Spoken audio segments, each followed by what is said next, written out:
नमस्कार, मैं Mukesh Chauhan defence service academy Bhilai YouTube channel पे आपका स्वागत करता हूं।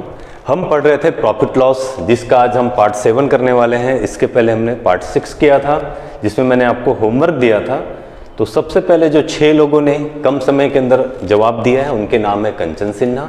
ये अक्सर सही जवाब और सबसे पहले देती हैं आंसर। उसके बाद है राकेश कुमार, विजय वर्मा, अतुल कुमार, शिवानी कुमारी, सागर विश्वकर्मा। आप सभी को बधाई और उनको भी बधाई जिनका नाम मैं स्लाइड में नहीं डाल पाया हूं। आज हम पढ़ने वाले हैं टाइप 9 का ए और बी। पहले ए करते हैं और बी, दोनों एक जैसे हैं, इसलिए एक ही वीडियो के अंदर दोनों को ले रहे हैं। इसके अंदर क्वेश्चन का फॉर्मेट कैसा रहता है पहचानिए। जब वस्तु का सीपी क्रय मूल्य लाभ के प्रतिशत के बराबर होता है, के समान होता है। क्वेश्चन कैसा होगा देखिए, किसी वस्तु को 24 रुपए में बेच देने से उस वस्तु पर उतने प्रतिशत का लाभ होता है जितना उस वस्तु का क्रय मूल्य है। ध्यान दीजिए क्या हो रहा है, क्रय मूल्य किसके बराबर है, लाभ के बराबर है। तो उसे हम कैसे सॉल्व करते हैं, आमतौर पे आप जैसे बुक में से आप सॉल्व करते हैं, उसमें ये वाला फार्मूला आप यूज करते हैं। क्रय मूल्य बराबर 10√m + 25 - 50। तो यहां पे m क्या है, यहां पे m है जितने में उसे बेचा जा रहा है। ठीक है, तो इसको आप कैसे सॉल्व करते हैं उसको पहले देख लेते हैं, उसके बाद मैं इसका और शॉर्ट तरीका बता रहा हूं। हमें सीपी ज्ञात करना है, तो आप लिखते हैं सीपी बराबर 10 का 10, m के जगह पे आप 24 रखते हैं m की वैल्यू, प्लस यहाँ हो जाता है 25 और ये माइनस होता है किससे, 50 से। इन दोनों को जब आप साथ में जोड़ते हैं तो ये हो जाता है 49, ये है रूट के अंदर, ये है 10 और यहाँ पे है -50। आप जानते हैं कि 49 किसका स्क्वायर होता है, तो आप बोलोगे 7×7 = 49। तो यहाँ 7 हो गया, यहाँ गुना 10 से होना है और माइनस होना है किसका, 5 का। फिर आप इससे क्या करते हैं, इन दोनों को गुना कर देते हैं। तो 10 × 7 हो जाता है 70 और इसमें 5 घट जाता है तो हो जाता है 65। यहाँ कुछ मिस्टेक है, सॉरी ये 50 है ना, ध्यान रखिएगा। तो यहाँ पे आंसर आता है आपका, इनको माइनस करते हैं तो हमारा जो क्रय मूल्य निकल के आता है कितना आता है, 20। तो आप ये लंबा प्रोसेस जो है इसमें फॉलो करते हैं, तो इतना इसमें कुछ करने की ज़रूरत नहीं है। आंसर कितना आया, 20। आप 20 देखें और टिक मार दिए। इसको मैं आपको बता रहा हूँ, थोड़ा ध्यान से समझिएगा। इसको पहले मैं रब कर लेता हूँ, ठीक है। चलिए इसको दूसरे मेथड से देखते हैं कि हम इसे और आसानी तरीके से कैसे बना सकते हैं। जनरली ये तो सभी बनाते हैं, कुछ नया सीखते हैं।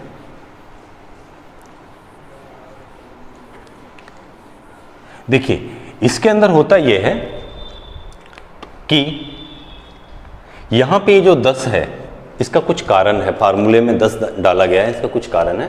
आप समझिए, जब भी लाभ का प्रतिशत क्रय मूल्य के बराबर हो रहा है किसी क्वेश्चन में, तो उसको एक तो इससे सॉल्व कर सकते हैं, और मैं इसका दूसरा तरीका बताता हूं, मेथड 2।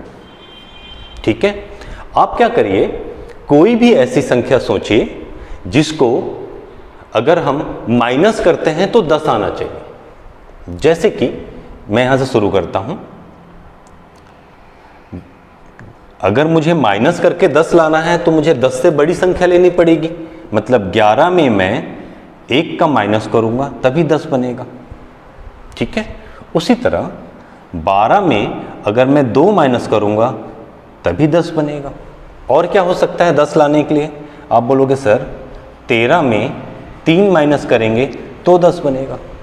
उसी तरह 14 में 4 माइनस करूंगा तो 10 बनेगा। और क्या हो सकता है, तो आप बोलोगे सर 15 में 5 माइनस करेंगे तो 10 हो सकता है। 16 में 6 माइनस करेंगे तो 10 हो सकता है। 17 में 7 माइनस करेंगे तो 10 हो सकता है। 18 में 8 माइनस करेंगे तो 10 होगा, और 19 में 9 माइनस करेंगे तो 10 होगा। तो जब भी इस टाइप के क्वेश्चन आए, आपको इतना लिखने की जरूरत नहीं है, बस मैं समझाने के लिए आपको कर रहा हूं। हमें क्या चाहिए, 24। तो इसके अंदर आपको ये सोचना है कि 11 और 1 का मैं गुना करता हूं तो 11 एकम 11, 24 आया क्या? नहीं आया। और क्या हो सकता है? 12 दूनी 24, 12 दूनी 24 आ रहा है, हाँ 24 आ रहा है। और इन दोनों को माइनस कर रहे हैं, 12 में से 2 माइनस कर रहे हैं तो कितना आ रहा है? 10 आ रहा है। तो यहाँ पे छोटी संख्या क्या है? 2। तो छोटी संख्या 2 है, तो 2 में एक जीरो आप लगा दीजिए और यही आपका आंसर। बात समझे? हमने क्या करना है, माइनस करके 10 आना चाहिए और दोनों को जब हम मल्टीप्लाई करते हैं तो हमारा जो विक्रय मूल्य है वो आ जाना चाहिए। तुरंत हम छोटी संख्या को लेके जीरो लगा के आंसर बना सकते हैं। ठीक है, और देखते हैं ताकि आपको क्लियर हो और अच्छे से। ठीक है, चलिए मैं इसे मिटा नहीं रहा हूं, अगले क्वेश्चन में भी इसको यूज करने वाले हैं। देखिए यहां पे क्वेश्चन बोला है किसी वस्तु को 39 रुपए में बेचा जाता है, उस वस्तु पर उतने प्रतिशत का लाभ क्या आया? लाभ आता है तो हमें माइनस करना है जितना कि उस वस्तु का क्रय मूल्य है। क्रय मूल्य ज्ञात करिए, या तो फार्मूले से निकाल लीजिए या जल्दी निकालना है तो आप देखेंगे 39 कैसे आएगा। तो मैं देखता हूं 13 तिया 39, मतलब 13 में 3 घटाता हूं तो 10 तो आ रहा है, और जब मैं इनको गुना करता हूं तो मेरा ये विक्रय मूल्य आ रहा है। तो हमारा आंसर क्या होगा? जो ये छोटी वाली संख्या है 3, इसमें एक जीरो लगा दो, आपका आंसर आ गया। इतनी सरल सी बात है और एग्जाम में अक्सर पूछा जाता है, तो इससे क्या हम बहुत जल्दी आंसर ला सकते हैं। तो 30 हमारा आंसर है, ऑप्शन बी। ठीक है, ये मैं क्यों लिखा हूं? ताकि आप समझें कि 11 में 1 घटाऊंगा तो 10 आएगा। कैसे कैसे सिचुएशन में 10 आ सकते हैं, देखो यही सब सिचुएशन है और इसी से क्वेश्चन बनते हैं और कोई दूसरा विकल्प नहीं है। समझ रहे बात? चलिए अगली बार अगला क्वेश्चन करते हैं। इस समय मैं मिटा रहा हूं, आप मुझे बताएंगे कि किससे क्या हो सकता है। ठीक है, चलिए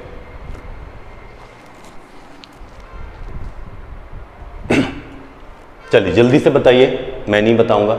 56 आना चाहिए विक्रय मूल्य। तो क्रय मूल्य क्या होगा? लाभ का प्रतिशत क्रय मूल्य के बराबर है। बताइए 56 कैसे आएगा?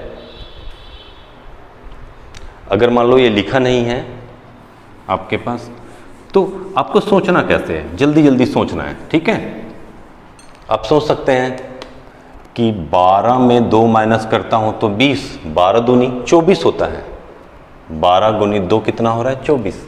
56 तो हो नहीं रहा है। 13 तिया 39, 14 में 4 घटाता हूं, सॉरी यहाँ 10 है ना, कितना आ रहा है? 10। यहां कितना आ रहा है? 56 आ रहा है। 14 दूनी 28, 14 तिया 42, 14 चौक, हाँ तो कितना आया? 56 यहाँ पे आ रहा है। तो हमें ये छोटे वाले को देखना है। 40 कहीं है, इसमें हमने क्या लगाया है? यहाँ पे 4 था, हमने इसमें क्या लगाया है? 0 लगाया है खुद से। ठीक है, छोटी संख्या देखनी है तो आपका ऑप्शन डी यहाँ पे राइट आंसर। ठीक है, चलिए अगला क्वेश्चन मेरे ख्याल से समझ आ गया होगा। इसके लिए हमें फार्मूले का इस्तेमाल करने की जरूरत नहीं पड़ती है, आप इसको ऐसे ही बना सकते हैं। ठीक है, नेक्स्ट 75 आना चाहिए विक्रय मूल्य। उस वस्तु पर हुए लाभ, जो भी लाभ का प्रतिशत होता है वो किसके बराबर है? क्रय मूल्य के बराबर है। आपको सीपी ज्ञात करना है, तुरंत दिमाग में आना चाहिए। लाभ है मतलब हमें 10 पूरा करना है माइनस करके। तो देखते हैं, अगर मैं यहाँ पे 15 में 5 माइनस करता हूँ तो 10 तो आ रहा है, ओके ठीक है। फिर अगर इन दोनों को मैं गुना करता हूँ तो 15 पंचे, आप बोलोगे 75, हाँ आ गया 75। इसका मतलब यहाँ जो ये 5 है इसमें मुझे एक 0 लगा देना है और यही मेरा आंसर होने वाला है। तो 50 आपको जहाँ दिखता है आप टिक मारिए, सिंपल सी बात है। ठीक है, मेरे ख्याल से क्लियर हो गया होगा बात। इसको बहुत ज़्यादा मैं लंबा खींचना नहीं चाह रहा हूँ। ये एक क्वेश्चन नंबर 5 आपके लिए छोड़ रहा हूँ, ये आपको बनाना है, तेज आंसर देना। और इसी की तरह एक और क्वेश्चन भी होता है जिसमें सेम चीज होता है, इसलिए मैंने इसको बी बोला है, 9 का बी। इस समय वस्तु का जो क्रय मूल्य है उस पर और हानि का प्रतिशत क्या है? सेम होता है, समान होता है। पिछले क्वेश्चन में क्या था?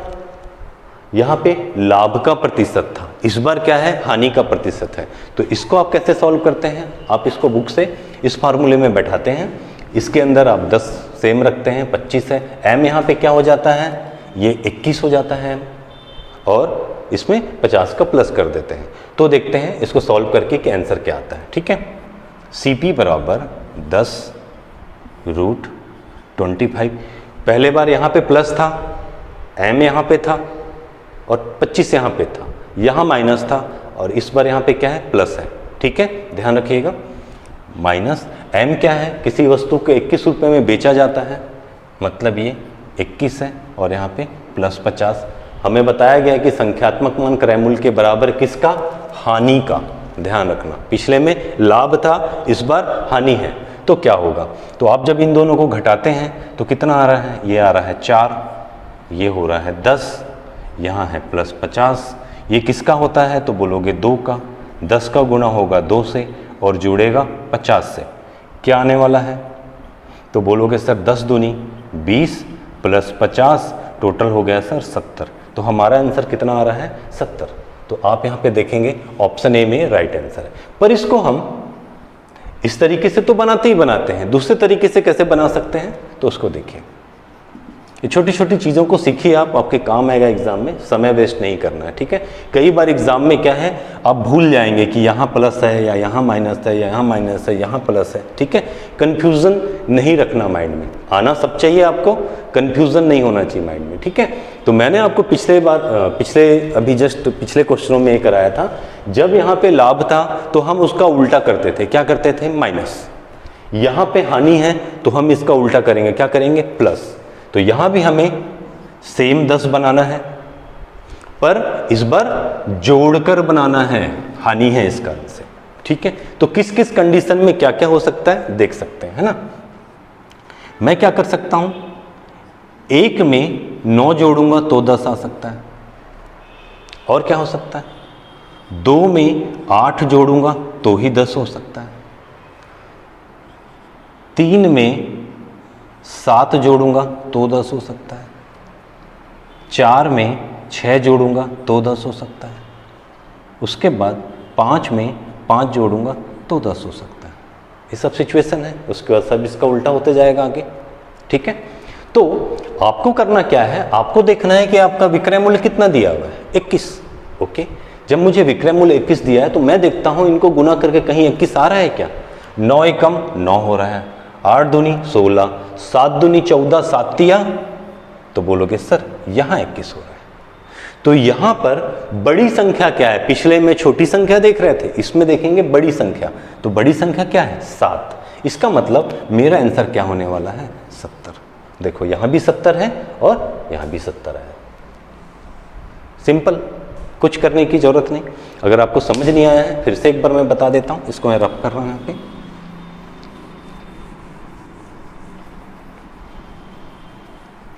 जब भी क्वेश्चन के अंदर आपको ये मिले कि इसका विक्रय मूल्य इतना है और उसका लाभ का प्रतिशत जो है क्रय मूल्य के बराबर है, तो क्रय मूल्य ज्ञात करो। तो आपने लाभ देखा तो समझ जाओ कि मुझे उसका उल्टा करना है, मतलब लाभ में क्या होता है, फायदा, तो आप उसका उल्टा करोगे, क्या करोगे, माइनस करोगे और 10 बनाओगे, और वो जिस संख्या से 10 बन रहा है उन दोनों संख्या को आप क्या करेंगे, गुणा करेंगे, आपका विक्रय मूल्य आना चाहिए। छोटा वाला आपका आंसर होगा, 0 लगा दीजिए। ठीक है, उसी तरह जब हानि का हो तो आपको ये देखना है कि विक्रय मूल्य कितना है, तो विक्रय मूल्य है 21, डायरेक्ट बनाइए ऐसे, विक्रय मूल्य है 21। मैं किस किस संख्या का इसमें गुणा करूं कि 21 हो जाए, तो आप बोलोगे 3 गुणित 4, 7 तिया 21। पर ध्यान ये रखना है कि इनको जब हम आपस में जोड़ते हैं तो 10 आना चाहिए, और आंसर क्या होगा, बड़ी वाली संख्या यहाँ पे है 7, 0 लगाइए, ये आपका आंसर। क्लियर है बात। और मैं आपको बता देता हूँ कि इतने से ज़्यादा इसके अंदर क्वेश्चन भी नहीं बन सकते हानि वाले में। ठीक है, तो ध्यान ये रखिएगा। आप बिल्कुल छोटा सा चीज़ है, नहीं समझ आता तो वैसे लिख लेंगे, बाकी नॉर्मल सी चीज़ है उसको आप ऐसे भी बना सकते हैं। ठीक है, अगला क्वेश्चन करते हैं। मेरे ख्याल से समझ गए होंगे, छोड़ना नहीं, एग्जाम में मैं सारे टाइप क्वेश्चन करा रहा हूं आपको जो आ सकते हैं एग्जाम में। ठीक है। अगला क्वेश्चन, ओके। तो अगला क्वेश्चन है, जब किसी वस्तु को 9 रुपए में बेचा जाता है तो उस वस्तु पर हुई हानि का संख्यात्मक मान क्या है? क्रय मूल्य के बराबर है, तो क्रय मूल्य ज्ञात करिए। तो आपको इसमें सीपी ज्ञात करना है। सेम क्वेश्चन है, कितने में बेचा गया है? फोकस करो, बोलोगे 9 रुपए में। 9 कैसे बनेगा? तो आप बोलोगे सर 3 और 3 का गुना करेंगे तो 9 बनेगा, और 9 गुणित 1 करेंगे तो भी 9 बनेगा। दोनों कंडीशन में 9 बन रहे हैं। पर मैं जब इन दोनों को जोड़ता हूं तो कितना आ रहा है? 6, और इन दोनों को जोड़ता हूं कितना आ रहा है? 10। हमारे पास क्या होना चाहिए? 10 आना चाहिए, मतलब ये नहीं हो सकता। उसके बाद हमारा राइट आंसर क्या होगा? बड़ी संख्या। बड़ी संख्या कितनी? 9, इसमें एक 0 लगाओ, मतलब 90 हमारा राइट आंसर। बिल्कुल सरल है, ठीक है। अगर कभी ऐसे चीज़ें समझना है कि किसके गुणा होने से क्या होता है, तो मैंने आपको सिखा दिया है। 1 गुणित 9 बराबर 10। 2 कर लो, इसको 1 को 2, सॉरी इसको जोड़ है ना, जोड़ना है। फिर 2 में 8 जोड़ोगे तो 10 होगा। तो आप इन दोनों का मल्टीप्लाई कर करके ऐसे देख सकते हैं, 8 दूनी 16। ये जो होगा हमारा विक्रय मूल्य होगा। समझ रहे हैं? जैसे आगे करना है तो 3 + 7 बराबर 10 होता है। 7 तिया तो बोलोगे 21, ठीक है। तो ये 21 क्या है? विक्रय मूल्य होना चाहिए। तो जैसे आपको समझ आया, और ये तो छोटा सा है कैलकुलेशन, ऐसे माइंड में खुद ब खुद आ ही जाएगा, ठीक है। चलिए एक और क्वेश्चन देखते हैं। मेरे ख्याल से क्लियर हो गया होगा। लाभ का मैंने बता दिया और हानि का भी आपको बता दिया है। यही 2 चीजें एग्जाम में पूछी जाती हैं। अगला, जब किसी वस्तु को 24 रुपए में बेचा जाता है, उस वस्तु पर हुई हानि का संख्यात्मक मान क्रय मूल्य के बराबर है, तो क्रय मूल्य ज्ञात कीजिए, ठीक है। आपने देखा बेचा गया है 24 में, 24 रुपए में बेचा गया है इसे, ठीक है। और हमें ये पता है कि इसमें क्या हो रहा है? हानि हो रहा है, और वो क्रय मूल्य के बराबर है। मतलब मुझे देखना है कि 24 कैसे बनेगा, ठीक है। तो आप सोच सकते हैं, अगर आपको नहीं समझ आता है तो गुना कर सकते हैं। ऐसे 6 और 4 का गुना करता हूं तो 6 चौक 24 हो जाता है। देख रहे हैं, 6 चौक 24। पर इन दोनों का टोटल कितना होना चाहिए? 10 होना चाहिए। तो इन दोनों का टोटल 10 करो, 6 और 4 10। इन दोनों को जब मैं जोड़ता हूं तो कितना होता है? 10। इसका मतलब जो इसमें बड़ी वाली संख्या है कितना है? 6। इसमें आप 0 लगा दोगे तो यही मेरा आंसर आने वाला है, ऑप्शन बी। और अगर ऐसे समझ नहीं आता है किसका गुना क्या, तो आप यहां से शुरू करिए। 1 + 9 10 होता है। अब देखिए 9 एकम 9 नहीं है, और देख सकते हैं 2 जोड़ 8, यहां भी होता है 10। 8 दूनी 16 नहीं है, ओके इसको भी छोड़ो। 3 + 7 ये भी 10 होता है। 7 तिया 21 नहीं है, ओके। 4 + 6 6 4 10, 6 चौक 24, हाँ बिल्कुल ये है। इसका मतलब बड़ी वाली जो संख्या है हानि हो रहा है, तो मेरा आंसर कितना होगा? 60 होगा। बात समझ गए? ऐसे भी कर लेना अगर किसी को चीज़ें डायरेक्ट नहीं आती हैं तो, ठीक है। अब तुरंत आंसर तक पहुंच जाएंगे। चलिए आगे चलते हैं। इसमें बहुत कुछ ज़्यादा बताने लायक है नहीं, सिंपल है। क्वेश्चन नंबर 9, पहले मैंने एक क्वेश्चन आपको होमवर्क दिया है, सेम एक और क्वेश्चन आपको दे रहा हूँ, ये हानि वाला है। आप इसका आंसर जल्दी दीजिएगा। और वीडियो अगर आपको पसंद आता है तो लाइक करिए, सब्सक्राइब करिए, बेल आइकन दबाएं, अपने दोस्तों तक भी इसे फैलाएं, खासकर गांव में जो लोग रहते हैं जिन तक थोड़ी एजुकेशन नहीं पहुंच पाती है। फिर मिलते हैं हम अगले वीडियो में लाभ हानि का। तब तक के लिए जय हिंद, जय भारत।